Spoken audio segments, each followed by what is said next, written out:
Since 1994, Maison Margiela has introduced a collection within both its men and women's line titled Replica.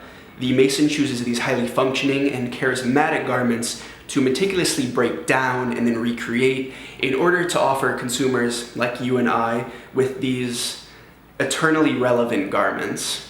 One of the utmost popular items to date, which has risen far beyond the ranks of this annual Replica capsule, but is aptly titled the Replica sneaker, are these Margiela Replica sneakers. But there's something different about this pair. They have a hoof and toe. Hey, AveSauce, Viri here. What's up guys? Today I'm going to give you a very interesting history lesson about the Tabby boot. So I'm going to assume you guys have a little bit of knowledge regarding the background of the Maison Margiela. If you don't, no worries at all. I'll leave some links down below if you guys are interested. If you're interested in clothing, if you're interested in fashion, I totally recommend it. One of the absolute most intriguing houses in fashion. So there's that. Anyway, Tabby are traditional socks dating back to the 1400s when Japan began importing cotton from China. They feature a unique and, for some people, sort of unsettling split-toe design, allowing wearers to slip into thong sandals. Later, in the 1900s, tabbies evolved into Jika tabbies, which are this outdoor take at the tabby, more rugged, rubber sole used for manual labor. In fact, alongside these Maison Margiela Gap tabbies, for the first ever male tabby, they did release this sort of Jika tabby side zip-esque model. Traditionally, as tabby are cut from cloth as opposed to a more elastic make that I'd assume a lot of my audience is used to, they utilize this row of fasteners that open up the tabby along the back and consequently can be found on the Margiela tabby boot. When it comes to the origins of Martin himself, he discovered the tabby when he was in Japan with the infamous Antwerp 6 for the Golden Spindle contest. For almost 30 years, the tabby boot has found its place in Maison Margiela collections. Clogs, boots, ballet flats, even some that are constructed using, or I should say, you put on using packing tape. But we'll get to all of those crazy iterations later. Overall, the split-toe footprint has just become synonymous with the Maison, and for the entirety of the fashion industry, or a majority of it I should say, it's become this sort of cult, pagan symbol. The beginnings of this hoofed boot at Maison Margiela are my absolute favorite, so this should be really fun. Pretty much, I want to start by saying the shoe's initial reoccurrence through early seasons, now being 29 years old and probably, quite possibly, as popular as ever, was partly out of necessity, the reoccurrence of it in early seasons. The Maison's small budget forced it, or we should say Martin couldn't go after any new model of shoe. In fact, they were using the exact same pairs multiple times over across different seasons, the first few seasons, and by that time, when they could afford more if they wanted it, it was kind of a wash because everyone, all the fashion insiders, whatever you want to call them, they needed the shoe. Taking it back to the very first show in 1988, the tabby boot was designed with this nude upper and contrasting heel as well as sole. Leading up to the show, Martin was a little bit nervous that the tabby shape would go unnoticed, so what the models did was they traipsed through red paint before hitting this white canvas catwalk. The audience was forced to take notice of the shoe, and also I just personally believe that the red was pretty significant. I mean, the show was insane in itself, but along with just the shoe, we focus in on that. The red adds to that unsettlingness of the split toe when you're not used to it, but it also has that sort of like romance or being sensual, but in some sort of weird medieval mythical way.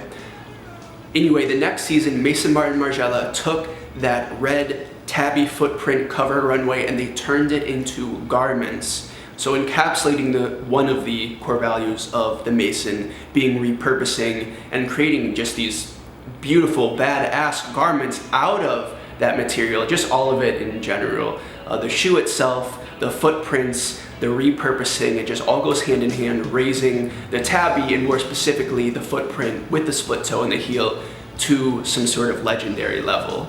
This photo was taken in '91 of a spring-summer 1990 tabby. the graffiti tabby, and this is a really fun one because the graffiti was actually marked up, done up by the fans of Margiela themselves. When Martin was first able to get his tabby boot into the great Antwerp boutique, Cocodrio, of course, now looking back at staring you in the face, one of the first people to buy the now iconic hood shoe before it was popular, when it was first out there, was none other than Anne de Meulemeester. Here you guys go, something that you can get your hands on in autumn-winter 1999. We have these above the elbow tabby gloves. What do you call this, split finger now? Split finger? And the reason I say they're available is because you can head over to First Dibs and grab them for a cool $2,000. Regarding spring-summer 96, Martin was quoted saying the most extreme version was a pair of soles of high heels, sold with a roll of transparent scotch tape to attach to your feet. On the runway, these look crazy, but I had no idea until I read this quote that that rendition, that certain version was ever actually available for purchase. Who else though? 2008, we have a tabby boot made of wax. This guy right here, not wearable. It's a candle, of course. And this is really cool because it was given out as a gift celebrating the 20th anniversary, the 20-year anniversary of Maison Martin Margiela. I believe this was sold later on around $200, and now that I'm making this video, I know for sure Kaylee's gonna want one for her apartment. What can you do? Finally, 2017, we have the introduction of the men's tabby shoes. The Giga Tabby and this Gat Tabby Splice. Who even knows? I mean, it's crazy. It's just really cool that it encapsulates so many different things. Who knows whether or not the tabby was on the radar? This is a different idea. If it was on the radar for Martin before departing the brand, but here we are years and years later. And we have some men's ones. You don't need to get a European size, really small joint, those Converse ones, cut off your toe to fit in them. These are really, really cool, but definitely more of a collector's item just because of how much is going on with it. And with that being said, there are all of these renditions of the Maison Margiela tabby, but let's not forget that many, many designers have also had their go at a split toe shape.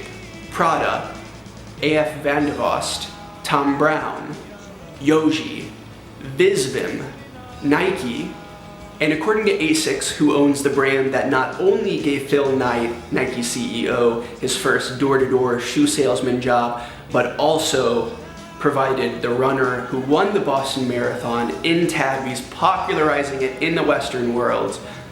According to them, they were working with the ISS, the International Space Station, to develop this tabby shape. It would give your toes more flexibility, thin rubber sole, it's lightweight, it's durable, it's good for the space station. But that was years ago, and I couldn't find any information on if that ever panned out.